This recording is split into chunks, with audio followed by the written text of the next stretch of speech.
Operation RV, what's up? I'm back here again with a demo. I've got a lot of comments and questions about how my last video of the roof rifle racks and trunk racks actually work. So I'm back here again just with a quick demo, and it's very simple. It's just a Velcro strap, that's all it is. So right now I have my my M4 up here. It is mounted. I mean, you could probably go off-road, everything. You're not going to hear noise, no rattle, anything like that. But putting it back, very simple. Removing it back is even more simple. All it simply is just you want to grab somewhere on your rifle, pull back the strap, pull out.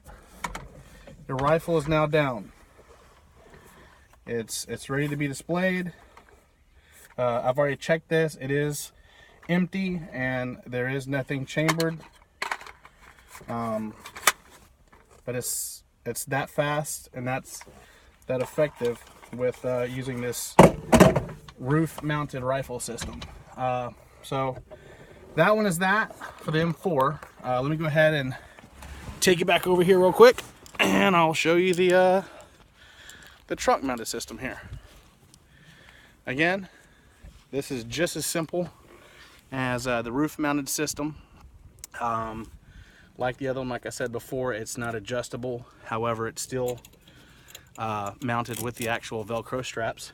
But it's as simple as pulling the strap down just like that, removing the actual belt, and removing it right out of the actual mounting system. That simple. So again, guys, I hope that answers questions and stuff like that. I'm not an actual person that's doing a review for the actual product and sponsored by any means. It's just if there's a product out there that I like to, you know, let my YouTubers out there know, hey, this is what it is.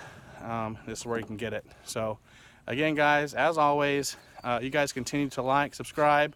Check me out next week for the next Crown Vic mod. All right, guys, peace out. Holla.